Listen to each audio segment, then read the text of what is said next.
Share பழக viewers அனைவருக்கும் வணக்கம். இன்னைக்கு மார்க்கெட் க்ளோசிங் வந்து பாத்தீங்கன்னா 26,027 வந்து க்ளோஸ் ஆயிருக்கு. நேற்று எக்ஸ்பிளைன் பண்ணியிருந்தேன், கேப் டவுன் சான்சஸ் வந்து அதிகமா இருக்கு. ஏன்னா யூஎஸ் மார்க்கெட்டும் குளோபல் மார்க்கெட்டும் வந்து நெகட்டிவா க்ளோஸ் ஆச்சு. ஸோ நம்மளோட கிஃப்ட் நிஃப்டி வந்து பாத்தீங்கன்னா ஒரு 100 பாயிண்ட்ஸ் டவுன். இப்போ நான் 1 ஹவர் டைம் ஃப்ரேம் வச்சுட்டு எக்ஸ்பிளைன் பண்றேன். ஸோ நேற்று நம்ம என்ன வீடியோவில் சொன்னோமோ அதே மாதிரி இந்த 100 பாயிண்ட் கீழே வந்ததுக்கு அப்புறம் தான் மார்க்கெட் வந்து மேலே ஏற ஆரம்பிச்சிருக்கு. ஸோ ஆல்ரெடி சொன்ன மாதிரி சப்போர்ட் ஜோன் வந்து இந்த 25,850 25,700 இந்த இந்த லெவல் தான் வந்து பார்த்தீங்கன்னா மார்க்கெட்டுக்கு சப்போர்ட் ஜோனாக இருக்கும். ஸோ நாளைக்கு நிஃப்டியோடைய வீக்லி எக்ஸ்பைரி இருக்கு. ஸோ ரெசிஸ்டன்ஸ் வந்து நம்ம சொன்ன இடத்துல தான் இப்போ வந்து ட்ரேட் ஆகிட்டு இருக்கு 26,045 லெவல். ஸோ இந்த இடம் தான் ரெசிஸ்டன்ஸ் சொல்லியிருந்தோம். ஸோ இப்போ வந்து ரெசிஸ்டன்ஸ் லெவலில் தான் மார்க்கெட் ட்ரேட் ஆகுது. ஸோ எப்போ இந்த லெவலில் பிரேக் அவுட் ஆகுதோ நம்ம வந்து ஒரு நல்ல அப்போ எக்ஸ்பெக்ட் பண்ணலாம். பிரேக் அவுட் ஆகிட்டு அது ஸ்ட்ராங்காக இருக்கும். இப்போ நேற்று நான் சொன்ன அந்த ஸ்ட்ரக்சர் வந்து இப்போ ஃபார்ம் ஆயிருக்கு. என்னன்னா ஹையர் லோஸ் வந்து நிஃப்டி ஃபார்ம் ஆகணும்னு சொல்லியிருந்தேன். ஸோ இந்த டபுள் பாட்டமுக்கு அப்புறம் இப்போ இந்த லோ வந்து கிடைச்சிருக்கு. இந்த லோவில் இருந்து ஏறிட்டு ஹையர் லோஸ் ஃபார்ம் ஆயிடுச்சு. ஆனால் ஹையர் ஐஸ் வந்து இன்னும் ஃபார்ம் ஆகல. ஸோ இது வந்து ஃபர்ஸ்ட் ஐ அப்படின்னா இதே பிரேக் அவுட் ஆகிட்டு மேலே போயிட்டு இன்னொரு ஐ ஃபார்ம் ஆகணும். ஸோ அப்போதான் நமக்கு வந்து ஹையர் ஐ ஃபார்மேஷன் கிடைக்கும். ஸோ இந்த ஹையர் ஐ வந்ததுக்கு அப்புறம் சின்ன கரெக்ஷன் வந்துட்டு இன்னொரு லோ இந்த ஹையர் லோ ஃபார்ம் ஆகிட்டு மேலே மார்க்கெட் போச்சு அப்படின்னா ஒரு நல்ல ரேலி வந்து மார்க்கெட்ல எக்ஸ்பெக்ட் பண்ணலாம். ஸோ இப்படிதான் வந்து மார்க்கெட் ட்ரேட் ஆகிறதுக்கான ப்ராபபிலிட்டிஸ் இருக்கு. ஸோ ரெசிஸ்டன்ஸ் வந்து பாத்தீங்கன்னா இப்போதைக்கு இந்த 26,050 லெவல் இருக்கும். இது வந்து ஃபர்ஸ்ட் ரெசிஸ்டன்ஸ். அடுத்த ரெசிஸ்டன்ஸ் வந்து பாத்தீங்கன்னா 26,300 ஆல் டைம் ஹை கிட்ட இருக்கு. சப்போர்ட் லெவல் அதே மாதிரி பாத்தீங்கன்னா இன்னையோடைய லோ தான் வந்து பாத்தீங்கன்னா மார்க்கெட்டுக்கு சப்போர்ட்டா இருக்கும். ஸோ மார்க்கெட் வந்து இந்த இடத்துல சப்போர்ட் எடுக்கலாம். இந்த 25,900 லெவல்ல வந்து சப்போர்ட் எடுக்கும். ஸோ இதை பிரேக் அவுட் ஆச்சு அப்படின்னா லாஸ்ட் வீக்கோடைய லோ வந்து பாத்தீங்கன்னா இந்த இடம். ஸோ இந்த ஜோன்ல வந்து சப்போர்ட் எடுக்கிறதுக்கு வாய்ப்பு இருக்கு.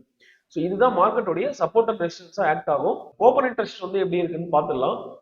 அதிகமான புட் ஆப்ஷன் ரைட் பண்ணது வந்து 25,900 இருக்கு. நம்ம சொன்ன ஃபர்ஸ்ட் சப்போர்ட் ரீஜியன்.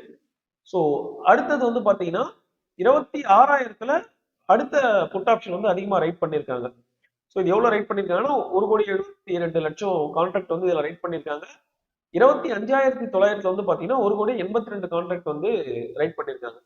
ஸோ கால் ஆப்ஷனுடைய ரெசிஸ்டன்ஸ் எங்க இருக்குன்னு பாத்தீங்கன்னா நிறைய கால் ரைட் பண்ணது வந்து பாத்தீங்கன்னா 26,100லயே இருக்கு.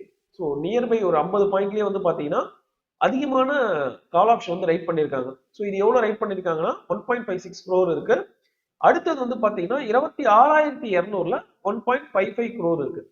ஸோ இது ரெண்டு தான் வந்து பாத்தீங்கன்னா நாளைக்கு ரெசிஸ்டன்ஸா இருக்கும். எப்ப நம்ம வந்து ஷார்ட் கவரிங் ரேலி எக்ஸ்பெக்ட் பண்ணலாம் அப்படின்னா இந்த 26,200 அது தாண்டுச்சு அப்படின்னா மார்க்கெட்டுக்கு அடுத்தது வந்து பெரிய ரெசிஸ்டன்ஸ் எதுவும் கிடையாது. ஸோ 26,300ல வெறும் 1 கோடி கான்ட்ராக்ட் தான் இருக்கு. கிட்டத்தட்ட ஒரு 40% கம்மியா இருக்கு. 1.56 to 1.16. ஸோ அடுத்தது வந்து பாத்தீங்கன்னா 1.14 வந்து 26,500ல இருக்கு. ஸோ நமக்கு புட்கால் ரேஷியோ வந்து பாத்தீங்கன்னா 1.2 இருக்கு. இதுவும் வந்து பாத்தீங்கன்னா ஒரு புல்லிஷா தான் மார்க்கெட் இருக்குதுன்றதுக்கான இண்டிகேஷன்.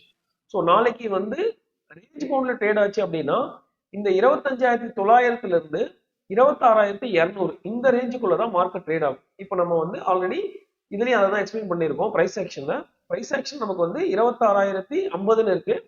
அதுல 26,100 இருக்கு. புட்கால் ரேஷியோல அதிகமான கால் ஆப்ஷன் வந்து ரைட் பண்ணுது. ஸோ அதுதான் வந்து ரெசிஸ்டன்ஸ். இந்த ஜோன் தான் வந்து ரெசிஸ்டன்ஸ் ஜோன். சப்போர்ட் வந்து ரைட் பண்ணது 25,900 இந்த இடத்துல தான் வந்து பாத்தீங்கன்னா மார்க்கெட் சப்போர்ட் வந்து புட்கால் ரேஷியோல இருக்கு. நம்ம பிரைஸ் ஆக்ஷன்ல வந்து பாத்தீங்கன்னா இந்த ரீஜியன்ல இருக்கு. ஸோ 25,875. ஸோ இந்த ரேஞ்சுக்குள்ளதான் மார்க்கெட் வந்து ட்ரேட் ஆகும். இதை எப்போ வந்து பெரிய லெவல்ல ஒரு நல்ல வால்யூம் கொடுத்து பிரேக் அவுட் ஆச்சு அப்படின்னா ஒரு பெரிய ரேலி அப் சைடோ இல்ல நம்ம டவுன் சைடோ எக்ஸ்பெக்ட் பண்ணலாம். ஸோ இதுதான் மார்க்கெட்டுடைய டெக்னிக்கல் அனாலிசிஸ். எஃப்ஐஐ வந்து இன்னைக்கு எவ்வளவு செல்லிங் பண்ணிருக்காங்கன்னா 1,400 கோடி. இது வந்து கொஞ்சம் ஆவரேஜான செல்லிங் தான் சொல்லும். ஒரு 1,000 crore இருந்ததுன்னா நம்ம கம்மின்னு சொல்லலாம். 2,500 கோடிக்கு மேல போச்சுன்னா அதிகமான செல்லிங். இது வந்து ஒரு மாடரேட் செல்லிங் தான். இது மார்க்கெட்டுக்கு பெரிய இம்பாக்ட் இருக்காது. பட் 2,000 கோடிக்கு மேல 2,500 கோடி அந்த மாதிரி போச்சு அப்படின்னா மார்க்கெட் கொஞ்சம் டவுன்ஃபால் வரதுக்கான சான்ஸ் இருக்கு. டிஐ வந்து வழக்கம் போல 1,200 கோடி சப்போர்ட் பண்ணிருக்காங்க. இந்த ரெசிஸ்டன்ஸ்ல கம்மியா செல் பண்றது பிரச்சனை இல்லை. நாளைக்கு அவங்களுடைய செல்லிங் கம்மியா இருந்தாலும் அது பிரேக் அவுட் ஆயிட்டு மேல போகும். ஸோ இதுதான் வந்து எஃப்ஐடிஐ பொசிஷன்ஸ் இருக்கு. இப்போ டைம் வந்து ஒரு 6:30 இருக்கு. யூரோப்பியன் மார்க்கெட் வந்து எல்லாமே பாசிட்டிவா தான் ட்ரேட் ஆயிட்டு இருக்கு. ஏசியன் மார்க்கெட் வந்து மோஸ்ட்லி நெகட்டிவ்ல ட்ரேட் ஆயிருக்கு. நம்ம மார்க்கெட் வந்து பிளாட்டா தான் க்ளோஸ் ஆயிருக்கு. நம்ம மார்க்கெட் வந்து மற்ற ஏசியன்ஸ் மார்க்கெட்டை விட ஓரளவுக்கு டீசெண்டா தான் பர்ஃபார்ம் பண்ணிருக்குன்னு சொல்லலாம். பட் இயரா எடுத்துக்கிட்டீங்க அப்படின்னா கிஃப்ட் நிஃப்டி வந்து பாத்தீங்கன்னா தெரியும் ஒரு 9% தான் ஏறி இருக்கு இந்த 1 இயர்ல. மற்ற மார்க்கெட்லாம் வந்து நல்லாவே பர்ஃபார்ம் பண்ணியிருக்கு, டபுள் டிஜிட் க்ரோத் கொடுத்துருக்கு இந்த செட் காம்போசிட்டை தவிர. ஸோ அதனால நம்ம மார்க்கெட் வந்து ஃபியூச்சர்ல பர்ஃபார்ம் பண்ணுன்றதை கூட நம்ம வந்து இதை ஒரு சைனா எடுத்துக்கலாம். ஸோ உங்களுக்கு எதனா டவுட்ஸ் இருந்ததுன்னா கமெண்ட்ஸ்ல தெரிவிங்க.